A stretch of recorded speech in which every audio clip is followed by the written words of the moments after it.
injusticia cometida en contra de uno es una amenaza en contra de todos. Justicia y perspectiva con Isabel Herrera.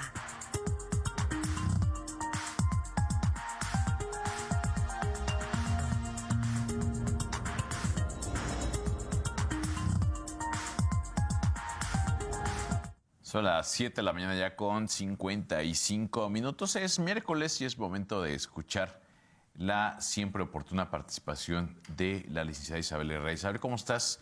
Es un gusto saludarte como cada semana en este espacio de Presencia Universitaria. Muy buenos días, Marco, Alfredo. Muy contenta de estar otro miércoles desde acá, desde mi alma mater. Un saludo a todas las personas que nos están mirando y escuchando y a todas aquellas personas que hacen posible que nuestra imagen y nuestra voz lleguen a todos los hogares queretanos. Marco, abordábamos la semana pasada, la participación pasada, justamente, pues, estas consideraciones que teníamos que tener al momento de compartir, noticias trágicas, hechos violentos en redes sociales, y no solo como medios de comunicación, sino como internautas, como audiencia. Si me permites, tantito, Isabel, te vamos a cambiar el micrófono. Tenemos ahí un problemita técnico para que puedas retomar desde el inicio tu colaboración, por favor. Ahora sí. Me discrimina este micrófono. Ahora sí, desde el inicio, por favor, Isabel. Mencionábamos la semana pasada justamente estas consideraciones que teníamos que tener como internautas, como audiencia que estamos en redes, no solo como medios de comunicación, pues cómo deberíamos de difundir, de compartir hechos violentos, noticias trágicas, porque, bueno, en nuestro país, que sigue ostentando, por ejemplo, el número 1 en abuso sexual infantil, que contamos con 2 paraísos sexuales, donde al día matan a 11.5 mujeres al día, pues estas noticias son muy comunes, son muy frecuentes. Y algo que quería resaltar es que no podemos reducir la humanidad de una persona a la mera etiqueta de víctima, sin importar si un tercero, si un desconocido, si un conocido decidió modificar el resto de su vida, terminar su vida. No podemos reducir a las personas a la mera etiqueta de víctima. Eso es deshumanizarlas y no tener consideración con las víctimas directas, ni con las indirectas, ni con los ofendidos. Entonces, desde nuestras narrativas tenemos que tener consideraciones al ejercer nuestro derecho humano a la libertad de expresión. Y entonces quiero comenzar con una frase que refiere: no hay personas ni sociedades libres sin libertad de expresión y de prensa. El ejercicio de esta no es una concesión de las autoridades, es un derecho inalienable del pueblo. Y entonces, ¿qué pasa?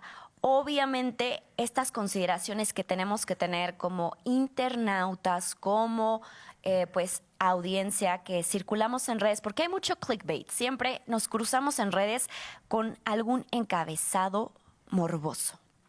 Decapitan a mujer y riegan su cuerpo en la carretera y ahí vamos. ¿Dónde fue eso, no? ¿Por qué? Porque eso nos atrae, infortunadamente. Pero igual y te dicen que ni siquiera fue aquí en México. Y algo que sí ahorita les voy a comentar es, no sé si recuerden este video que fue por allá de septiembre del 2023, de Eduardo Verástegui, disparando un arma de alto poder, refiriendo que eso les iba a suceder a todos aquellos progres, a todas aquellas personas que apoyaran la Agenda 2030 de la ONU, ¿no? Y entonces son contenidos con los que nos cruzamos en redes. ¿Qué tenemos que hacer a la hora de comunicar y tener estas consideraciones al momento de difundir hechos violentos? Bueno, evitar exponer a las víctimas directas e indirectas. No podemos filtrar sus datos. Tenemos que evitar exponer los cuerpos de las víctimas fatales en sucesos violentos. Tenemos que respetar su identidad y no mal generalizarles. En especial, poner atención siempre con las poblaciones de las disidencias sexogenéricas. Tenemos que evitar reproducir narrativas revictimizantes como decir fue un crimen pasional cuando en realidad fue un crimen de odio, fue un transfeminicidio, fue un feminicidio. Y tenemos que abstenernos de presentar a las víctimas de delitos como un mero espectáculo. Y entonces tenemos que brindar obviamente el contexto de que todo este hecho que aconteció se debe a la violencia estructural cultural, no solo es un hecho aislado.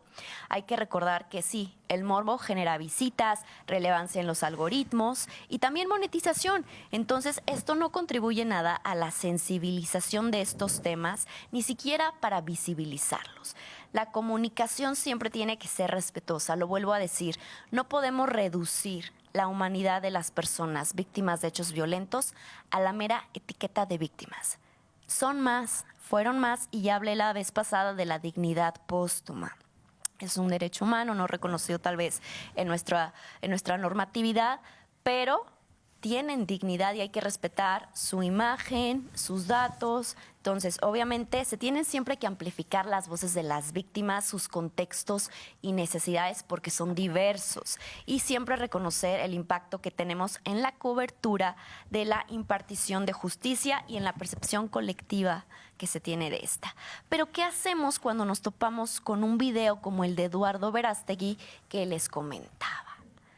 Lo primero es evitar amplificar el discurso, ¿cómo? No enganchándonos con el contenido, es decir, desvirtuar esta lógica del algoritmo y no interactuar directamente con el contenido, no retuitearlo, no repostearlo, no difundirlo en nuestras redes, aunque sea para denunciarlo, para que los demás sepan que está mal. No podemos engancharnos, no debemos de interactuar con esos contenidos, reportarles inmediato y documentar este reporte, porque así vamos a orientar justamente a los demás internautas, a las audiencias, para que no reaccionen directamente al contenido de provocación, al contenido que está justamente compartiendo discurso de odio, apología del delito, porque yo no puedo creer que una persona que se presume católica pro vida esté sosteniendo, creo que era una Kalashnikov, pero bueno, era una arma de alto poder y la dispara y hace referencia a que eso le va a suceder a las personas que apoyan la Agenda 2030. Y entonces, ¿qué tenemos que hacer?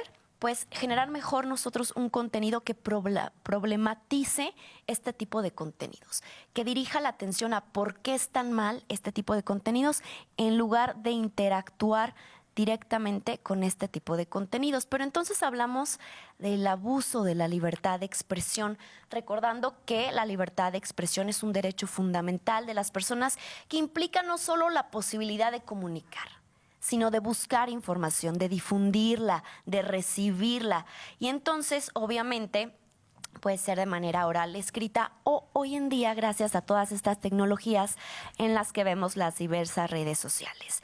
Y sí, la libertad de expresión se encuentra contemplada en nuestra Constitución Política de los Estados Unidos Mexicanos, en su artículo 6 y 7, pero también en la Declaración Universal de los Derechos Humanos, en su artículo 19, en diversos tratados internacionales, que justamente algo que estaba leyendo es que estas diversas normativas internacionales, algo en lo que hacen muchísimo énfasis es en que refieren las 3 obligaciones del Estado, que de los estados que han pactado, que han obviamente ratificado estos tratados, ellos refieren estas 3 obligaciones frente a la libertad de expresión, porque refieren, ok, no se puede difundir discurso de odio, ni discriminación, ni apología del delito, ni nada que vaya en contra de la raza, religión, orientación sexual o sexo de las personas. Pero ¿qué pasa? El Estado tiene la obligación no solo de promover, respetar, garantizar la libertad de expresión, sino también de generar pues estas herramientas legislativas para su protección, pero también tiene que generar pues estos instrumentos para cuando se viola la libertad de expresión. Y entonces justamente la libertad de expresión no solo es en medios de comunicación tradicionales como pueden ser periódicos, radio, televisión, también se aplica a las redes sociales. De eso van los diversos tratados internacionales que hablan pues de la internet como derecho humano, de las redes sociales, de la libertad de expresión, del abuso que se tiene hoy en día, porque hay muchísimo manejo de discurso de odio en los tiempos actuales que corren, los que están por venir de elecciones, muchísima discriminación, muchísima misoginia que se sigue percibiendo con estas 2 candidatas, que podemos no estar de acuerdo con ellas, pero lo refería el otro día.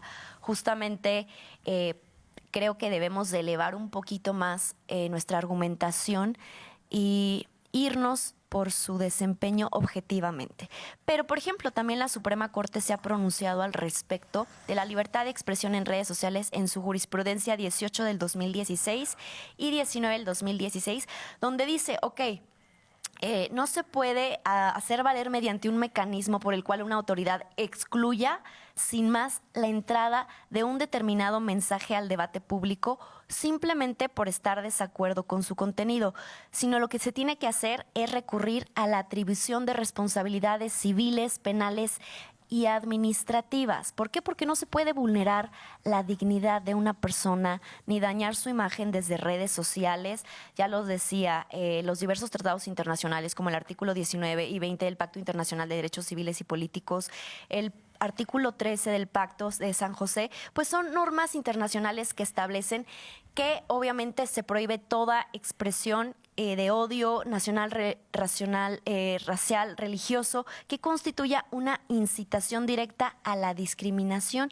y a la hostilidad. Entonces tenemos que ser internautas responsables y desde luego, pues yo me quiero despedir con este mensaje, que hoy en día la conciencia colectiva tiene que despertar y entender que sí tenemos que promover la protección de respetar este derecho humano que es la libertad de expresión, pero entendiendo que el abuso de ella, el mostrar mensajes ofensivos de incitación de odio, de apología de delito, pues va a conllevar responsabilidades civiles, administrativas y penales. Y me voy a despedir con una frase que está malamente atribuida a Voltaire, más bien pertenece a Evelyn Beatrice y dice: detesto lo que piensas, pero defenderé hasta la muerte tu derecho a decirlo. Entonces, con eso me despido hoy. Hoy aprendieron algo, no lo dijo Voltaire, que siempre se lo atribuimos a él. Entonces, con eso me despido hoy, Marco. Muchas gracias, Abel. Me quedo pensando, justamente es el ejercicio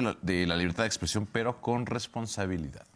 Claro, ¿no? con muchísima responsabilidad y más quienes estamos en redes, que hay contenidos que son nocivos, mejor no interactuar con ellos y nada más reportar y hacer pues el mensaje extenso a nuestros contactos que no interactúen, pero que también lo reporten, ¿no? Muchas gracias, como siempre. Nos vemos la próxima semana. Claro que sí, Marco. Hasta entonces. Pausa y volvemos.